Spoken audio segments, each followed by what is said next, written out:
ఇండియాలో Ronald Duster comeback అయింది, కానీ దాంట్లో నచ్చని లేదా తక్కువగా అనిపించే ఈ 5 విషయాలు ఇవే.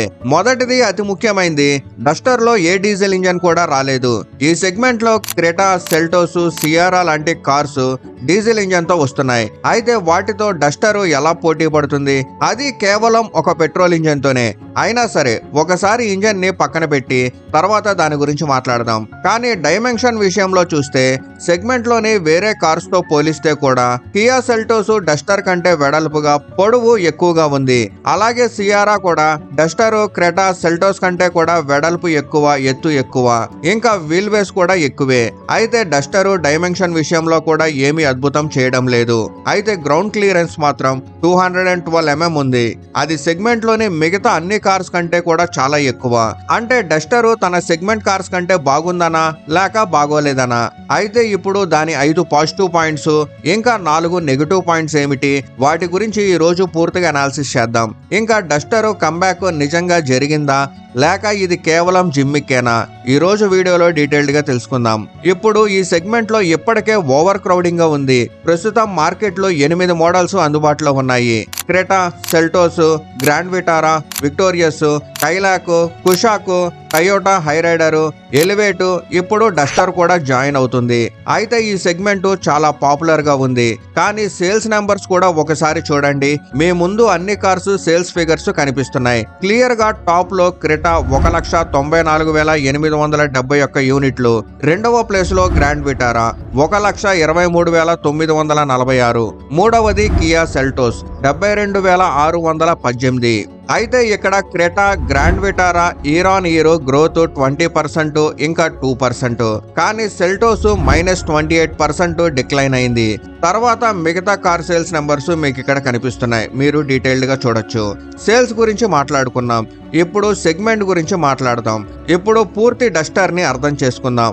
మొదటిగా దాని ప్లాట్ఫామ్ తో మొదలు పెడదాం. Ronald group modular platform, RGM platform. దీన్ని 90% ఇండియన్ స్పెసిఫిక్ గా స్పెసిఫై చేశారు. ఇందులో 3 ఇంజన్ ఆప్షన్స్ అందుబాటులో ఉన్నాయి. 1 litre turbo charged petrol engine, ఇది 3 సిలిండర్స్ తో వస్తుంది. ఇంకా 1.3 లీటర్ టర్బో పెట్రోల్ ఇంజన్, ఇది 4 సిలిండర్ తో వస్తుంది. ఇంకా రాబోయే కాలంలో 1.8 లీటర్ హైబ్రిడ్ ఇంజన్ వస్తుంది. అయితే రొనాల్డ్ చెప్తుంది, మేము అందరి అవసరాలకు సరిపడే ఇంజన్ ఆప్షన్స్ ఇచ్చామని. వాటిలో powerful engine 1.3 litre turbo petrol, ఇది 163 PS పవర్, 218 Nm టార్క్ తో వస్తుంది. ఇందులో 6 స్పీడ్ మాన్యువల్ ట్రాన్స్మిషన్ వస్తుంది. ఇంకా 6 స్పీడ్ ఆటోమేటిక్ DCT కూడా ఉంది. ఇంకా వీటిలో వెట్లచెస్ ఉపయోగించారు, అంటే ట్రాఫిక్ జామ్ లో హీట్ అవ్వదు.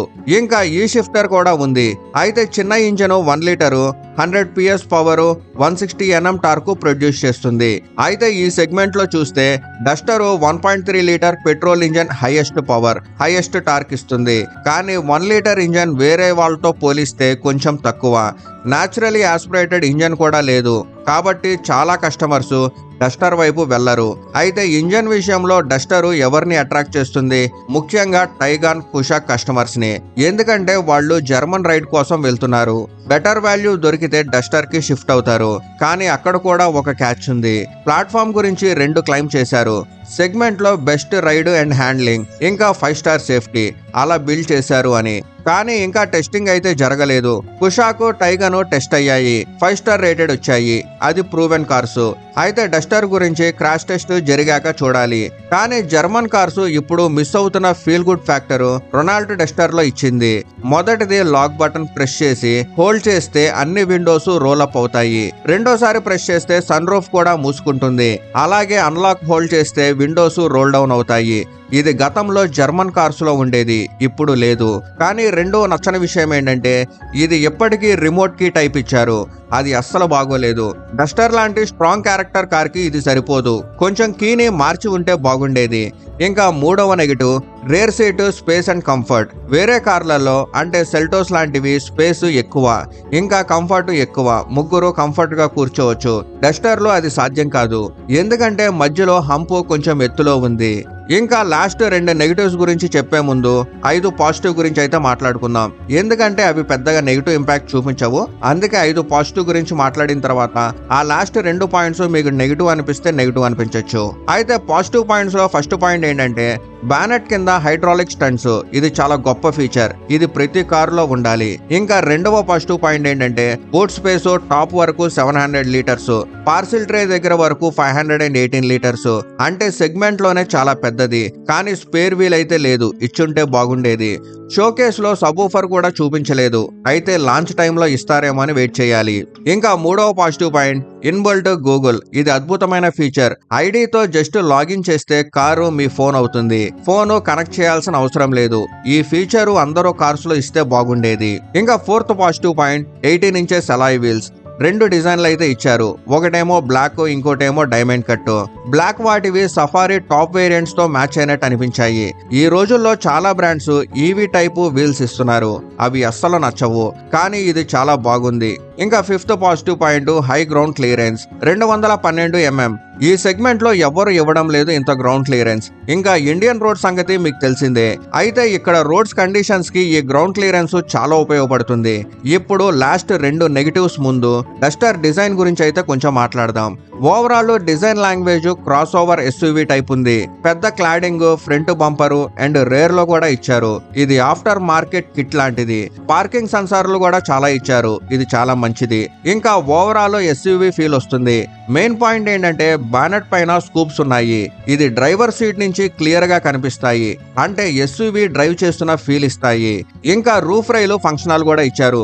లాంచ్ టైంలో స్టోరేజ్ కంపార్ట్మెంట్ ని చూపించారు, అయితే ఫ్యూచర్ లో యాక్సెసరీస్ కూడా ఇస్తామన్నారు, అయితే వాటిలో ఇవి యాడ్ చేయొచ్చు అనుకుంటా. కానీ మెయిన్ డిసప్పాయింట్ ఏంటంటే 4x4 అస్సలు ఇవ్వలేదు. ఇది గ్లోబల్ వర్షన్ లో ఉంది, ఇండియా వర్షన్ లో లేదు. అయితే మారుతి తన కారులో ఇస్తుంది, రొనాల్డ్ కూడా ఇవ్వాల్సింది, ఇస్తే కొంచెం ఇది పాజిటివ్ గా ఉండేది.